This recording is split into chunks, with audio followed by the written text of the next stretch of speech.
Olá a todos! O tema do nosso seminário é a difração do raio-x, da matéria de Química Inorgânica Experimental. Os integrantes do grupo somos nós, eu, Hannah Hitomi Koga, o Matheus Henrique Piologo, o Tiago Ferreira Carneiro e o Victor Cardoso Campidelli. A descoberta do raio-x se deu a partir de experimentos com os tubos catódicos, equipamentos exaustivamente utilizados em experimentos no final do século XIX, que consistiam em um tubo de vidro ligado a uma bomba de vácuo, onde era aplicada uma diferença de potencial entre dois terminais opostos, gerando uma corrente elétrica dentro do tubo. O físico Konrad Röntgen passou a estudar os chamados raios catódicos em 1894 e no ano seguinte começou a observar a radiação que chamaria de raio-x por sua natureza desconhecida. Aqui nós temos uma foto do físico Röntgen. No final do século XIX, foi estabelecido que os raios provenientes do cátodo eram absorvidos pela matéria e que a sua absorção era inversamente relacionada com a voltagem de aceleração.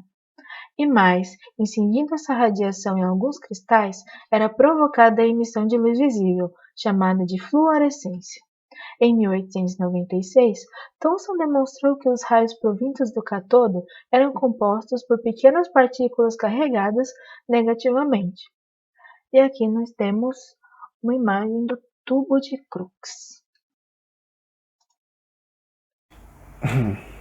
Um conhecimento básico para apresentarmos a nossa técnica é o que é o raio-x.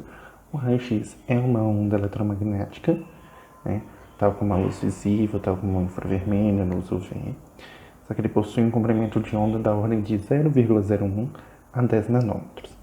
Ele é gerado quando uma partícula de alta energia cinética é rapidamente desacelerada, e o método mais utilizado para se produzir o raio-x é fazendo com que um elétron de alta energia gerado no cátodo do tubo catódico, aqui, colida com um alvo metálico, um ânodo, aqui, como está apresentado nessa figura.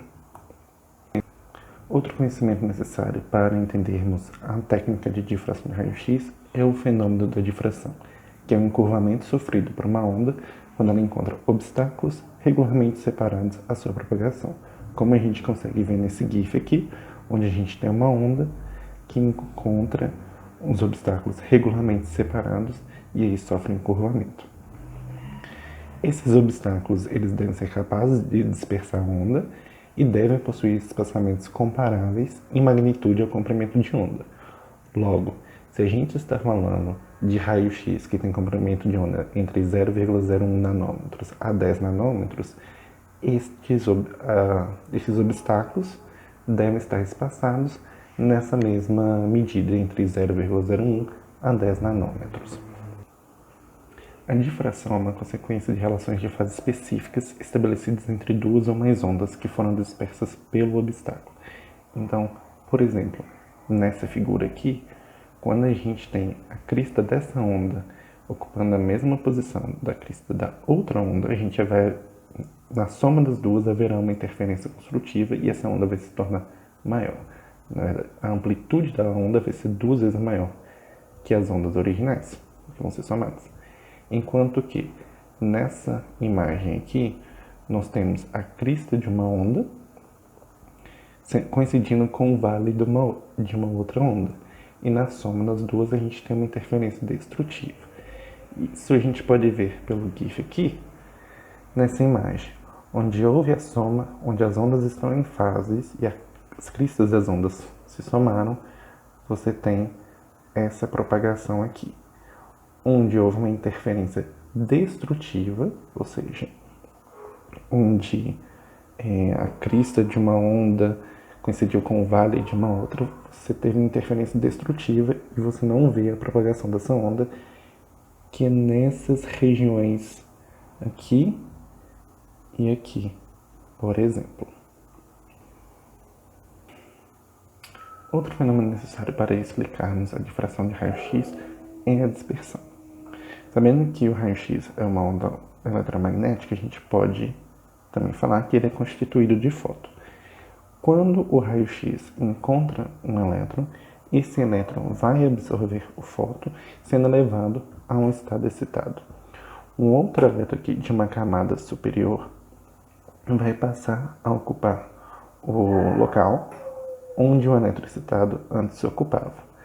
Ao descer aqui esse nível, ao fazer esse movimento, esse elétron vai se tornar a origem de uma nova frente de onda de raio-x, com a energia do feixe incidente, ou seja, vai ter a mesma frequência e o mesmo comprimento de onda do fóton absorvido, fazendo com que esse elétron aqui passe a dispersar o feixe original de raio-x. No tratamento da geometria da difração, apesar de termos dos átomos terem vários elétrons, o átomo vai ser considerado como uma fonte de dispersão pontual de raios-x. Vamos falar um pouco aqui dos cristais e suas estruturas, né? Então, o que é um cristal? O cristal é um arranjo atômico molecular em que a estrutura se repete de forma periódica, né? Se você ver aí na imagem, tem o amarelo, o azul, o amarelo, o azul. No caso, o NaCl, né? Então, sódio, cloro, sódio, cloro. Nos cristais, né, a gente tem uma definição de célula unitária, que é a menor estrutura que representa um cristal. E um cristal, né, maior é formado por mais dessas células unitárias arranjadas. Então, uma célula unitária é um mínimo para ser um cristal. E cristais maiores são mais células unitárias arranjadas tridimensionalmente. E existem 7 tipos de células unitárias, né? E a partir desses 7 tipos você pode obter 14 formas de rede cristalina. No caso aqui, as redes que você pode obter, né? Cúbica, tetragonal, ortorrômbica, hexagonal, trigonal, monoclínica e triclínica. Difração de raio-x. Temos aqui na ilustração difração das ondas no plano de um material. Temos aqui 2 planos diáticos no cristal. Então, quando o feixe quando está incidindo um feixe de elétrons no material, que no caso é as ondas de raio-x, ele encontra o material e vai difratar de forma aleatória. Aqui, ó. Quando um feixe coincide com um material sólido, uma parte desse feixe será dispersa em todas as direções pelos elétrons que estão associados a cada átomo. E outra parte irá atravessar os polos do material e difratar, sendo possível identificar um padrão específico. Então, quando o feixe incide no material, tendo um padrão específico, ele vai difratar. Ele vai difratar em resposta ao padrão do material. E essa dispersão do padrão do material gera uma interferência construtiva. Aqui, ó, gera uma interferência construtiva, que é a difratação. Que naquelas ondas construtivas, quando se encontra negativo com negativo, soma, né? Então, enquanto essa diferença construtiva, isso vai dar um maior sinal, que esse sinal maior será possível ser captado por causa dessa interferência construtiva. Aí, a transformação da informação que o material deu pelo padrão é possível associar esse tipo de padrão, né, esse tipo de informação que foi obtida da interferência construtiva a um certo tipo de estrutura do material.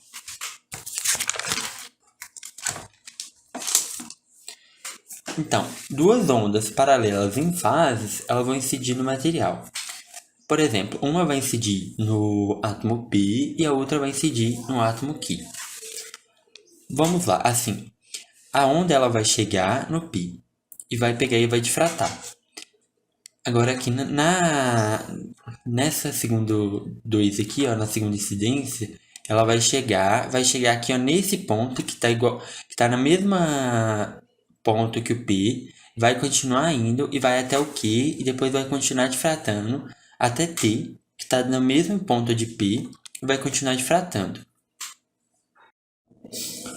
Quando as ondas eletromagnéticas difratarem uma interferência construtiva em fase, adequando-se às condições de lei de Bragg, temos lambda, que no caso é o comprimento de onda igual a 2D vezes seno. Isto é, quando a difração ela atingir uma condição específica, no caso a lei de Bragg, né, a onda vai ficar em fase. Aí a gente tem uma potencialização do sinal, que aí no caso a gente usa essa potencialização de sinal para poder referir a uma certa estrutura do material. Aí no caso, o que é especificamente a lei de Bragg? Isto é, a soma das distâncias de C a Q mais de Q a T tem que dar N vezes comprimento de onda. Que aí no caso, para chegar a essa forma, o que acontece? Se a gente olhar em semelhança de triângulo, a gente vai ver que aqui é hipotenusa. No caso, hipotenusa. Aí vai ser 2 vezes a distância de D vezes seno, né? Que é a distância de hipotenusa. Vai ser igual a negócio. Igual a lambda. No caso aqui tem um N também. Que aí vai ser N vezes lambda. Aí no caso, este é a lei de Bragg. Aí no caso, a gente tendo essas condições da lei de Bragg, né? Aí é possível ter essa ondas eletromagnéticas em interferências construtivas em fase. Aí a gente tem essa... dá pra gente poder olhar o material. Então é super importante a lei de Bragg para o estudo da difratação de raio-x em algum material. Falar um pouco do difratômetro. Ele é um aparelho em que ele é usado para determinar em quais ângulos ocorre a difração em amostras pulverizadas, né? Em amostras pulverizadas, por quê? Porque quando você pulveriza uma amostra, você mantém ela menor, então você consegue mais planos para poder refletir, né? Se você jogasse, por exemplo, numa amostra sólida o raio-x, ele refletiria, né, difrataria no caso, no mesmo plano sempre, porque aquela amostra está naquele plano. Aí quando você pulveriza, cada cristalzinho vai ter um plano diferente, então você pode testar todos os ângulos no qual ocorre a difração. Aqui exemplificando, né, o contador do difratômetro, o T é da onde vem o raio-x, o S é a amostra pulverizada e o C é o contador, né? Qual que é a função do contador? O contador ele vai contar em quais ângulos houve a difração, né? Então, por exemplo, ali onde o contador está, né, naquele ângulo, pode ser que tenha um pico de intensidade, né? Isso acontece porque a difração fez uma interferência construtiva das ondas e teve alguma coisa ali. Mas pode ser que nos outros ângulos não tenha, seja uma interferência destrutiva ou nem tenha interferência, né? A gente vai ver isso melhor agora. Aqui é o gráfico que se faz após usar o difratômetro, né? Aqui são os ângulos, né? E você percebe que ele tem picos. E esses picos são bem o que eu falei da interferência construtiva, né? Não é que os outros que não estão em picos são uma interferência destrutiva. Isso não é certo de se dizer. Pode ser que eles não tenham interferência também. Mas os picos são interferências construtivas, né, causadas pela difração. Também é válido lembrar que os picos de alta intensidade eles acontecem quando a condição de difração de Bragg é satisfeita para algum conjunto dos planos cristalográficos, né? Então, dos planos, porque a amostra está pulverizada, então tem vários planos para poder difratar. A aplicação da difração de raio-x na exploração e produção de petróleo é dada na caracterização mineralógica completa da rocha, para a identificação do tipo de argila mineral e para a caracterização de incrustações em dutos e impurezas em filtros, além da determinação da mudança de fase do cimento utilizada no processo de cimentação de poços. No transporte, contribui com a manutenção da integridade de dutos e gasodutos, na caracterização dos produtos de corrosão de dutos extraídos e inspecionados. No setor de refino, é empregada na análise qualitativa, quantitativa e na determinação de parâmetro de rede de catalisadores, além de auxiliar no estudo in situ do efeito da temperatura na estrutura de catalisadores. A aplicação da difração de raio-x na indústria aeronáutica e espacial é dada na análise e desenvolvimento das superligas necessárias na fabricação de turbinas a gás. Essas ligas metálicas são baseadas em níquel, cobalto ou ferro, aplicado quando se requer resistência a alta temperatura associada à estabilidade superficial. Também é usada para medir a orientação preferencial em peças de turbinas, estudar o desempenho metalúrgico das ligas e suas fases e determinar a tensão residual, além da pesquisa de materiais, desenvolvimento, localização de defeitos do processo de produção e análise das falhas.